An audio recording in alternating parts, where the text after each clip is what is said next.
Hello everyone, how are you? Welcome to my YouTube channel. My name is Rohit Joshi. So today we are going to start the first lesson of the Geography 7th class. तो आज का जो हमारा lesson है उसकी चर्चा करने जा रहे हैं इन्वायरमेंट की, कि इन्वायरमेंट होता क्या है। अगर हम इन्वायरमेंट की बात करें कि इन्वायरमेंट होता क्या है, तो आज हम इन्वायरमेंट के बारे में चर्चा करेंगे। ये लेसन एग्जाम की दृष्टि से बहुत ही महत्वपूर्ण है। और सबसे पहले देखते हैं यहाँ पर क्या नामते हैं, पर्यावरण क्या होता है। तो पर्यावरण की बात करते हैं। पर्यावरण जो शब्द है वो दो शब्दों से मिलकर बना हुआ है, जिसे परि प्लस आवरण से मिलकर बना हुआ है। और जो इसकी जो उत्पत्ति की बात करें, यहाँ पे नीचे दिया गया है पर्यावरण की जो उत्पत्ति है। पर्यावरण की उत्पत्ति शब्द फ्रेंच भाषा के एनवायरनल से लिया है, जिसका अर्थ होता है पड़ोस। पर्यावरण के बारे में समझते हैं। जो कुछ भी आप अपने आसपास देखते हो, स्कूल, भवन, मेज, कक्षा में रखी कुर्सियां और यहां तक कि खुले मैदान, सड़क और कूड़ा करकट, ये सभी हमारे पर्यावरण के क्या है, अंग है।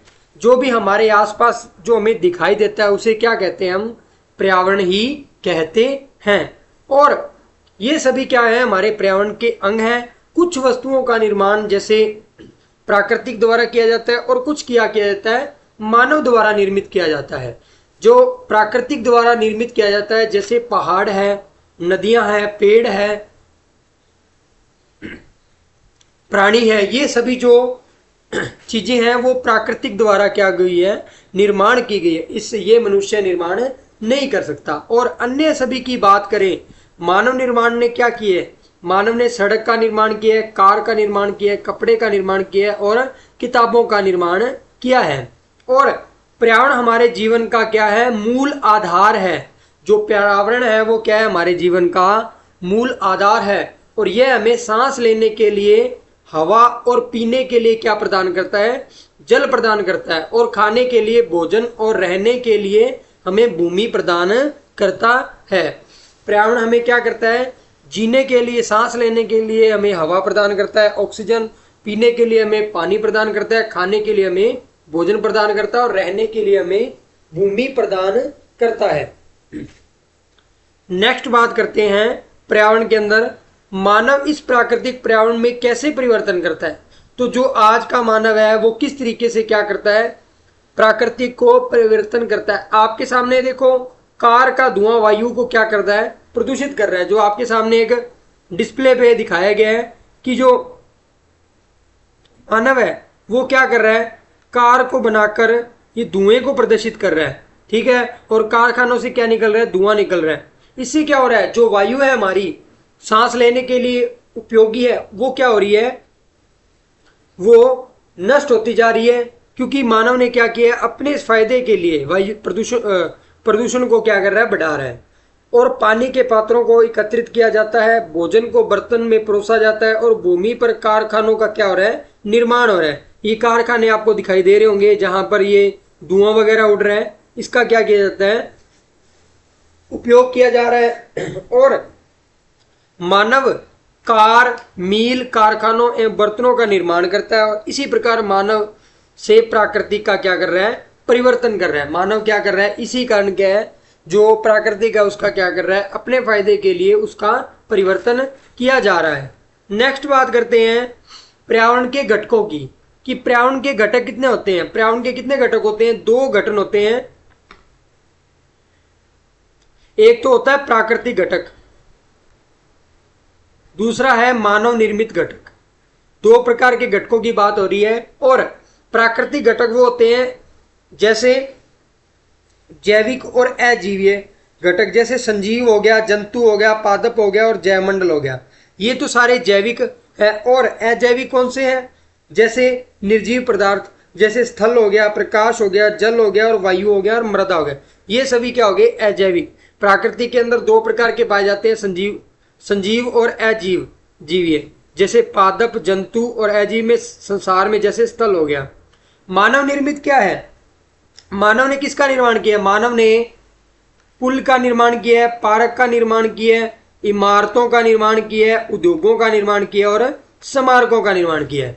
और तो हमें समझ आया कि पर्यावरण के कितने घटक होते हैं, दो घटक होते हैं, प्राकृतिक और मानव निर्मित।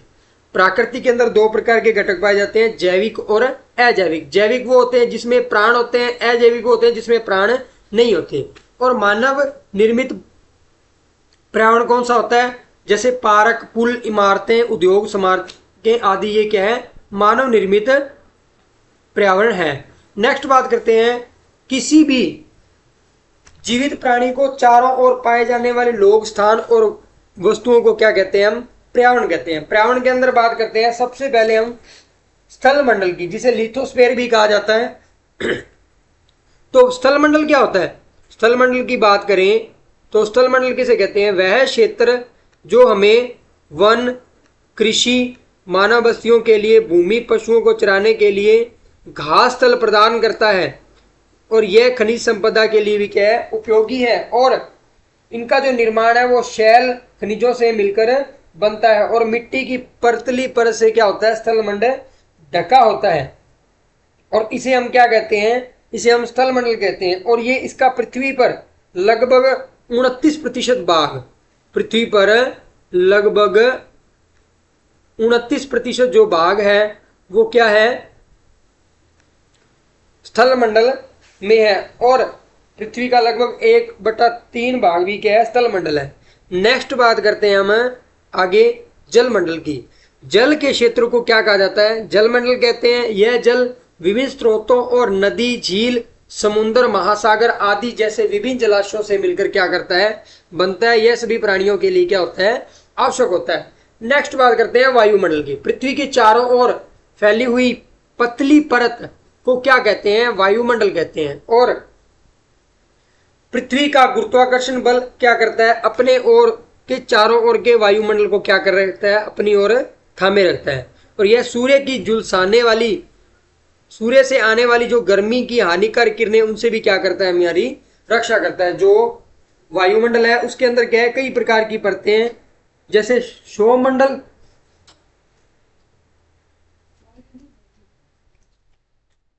सौरमंडल, समताप मंडल, मुख्य मंडल, मध्य मंडल, आयन मंडल और बहिर्मंडल। तो सौरमंडल की बात करें तो सौरमंडल परत है, समताप मंडल परत है, मध्य मंडल परत है, आयन मंडल परत है और बहिर्मंडल परत है।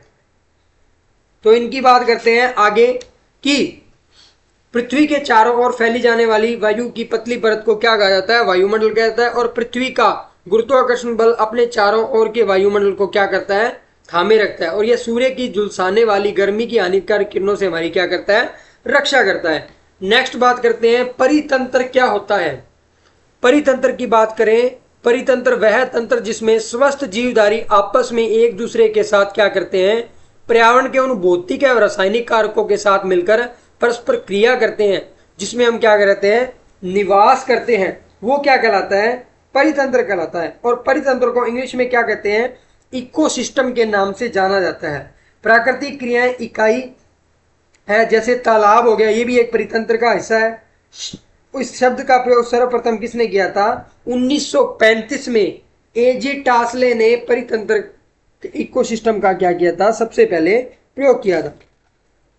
नेक्स्ट बात करते हैं प्रत्येक 5 वर्ष को क्या मनाया जाता है, प्रत्येक 5 वर्ष को क्या मनाया जाता है, विश्व पर्यावरण दिवस मनाया जाता है। माफ कीजिए, प्रत्येक 5 जून को पर्यावरण दिवस मनाया जाता है। नेक्स्ट बात करते हैं मानवीय पर्यावरण की। मानव अपने पर्यावरण के साथ परस्पर क्रिया करता है और उसमें अपनी आवश्यकता के अनुसार परिवर्तन करता है, और सीख लिए हुए जैसे फसल उगाना, पशुपालन करना, स्थायी जीवन जीना सीख लिया है, और पहिए का आविष्कार हुआ है, और आवश्यकता से अधिक अन्न उपजाया गया है, वस्तु विनिमय की पद्धति का विकास हुआ है, व्यापार का आरंभ हुआ है एवं वाणिज्य का विकास हुआ है। ये सभी जो वस्तुएं हैं ये मानव ने क्या किया है, प्राकृतिक से सीखकर उसमें क्या किया है, परिवर्तन किया है। तो इसे क्या कहेंगे हम, मानवीय पर्यावरण कहेंगे। और प्राकृतिक व मानवीय पर्यावरण के बीच सही संतुलन होना आवश्यक है, क्योंकि अगर मानव पर्यावरण और प्राकृतिक पर्यावरण के बीच में सही संतुलन नहीं होगा तो हमारा जो हमारा सारा सिस्टम है वो क्या हो जाएगा, खराब हो जाएगा। इसलिए इनके बीच में संतुलन होना बहुत ही आवश्यक है। नेक्स्ट तो देखते हैं कि इसी के साथ जो आज की हमारी क्लास है वो समाप्त हो गई है। अगर आपको वीडियो अच्छी लगी हो तो लाइक कीजिए, शेयर कीजिए और सब्सक्राइब कीजिए ताकि हम आपके लिए ऐसी वीडियो लेकर आते रहें। धन्यवाद।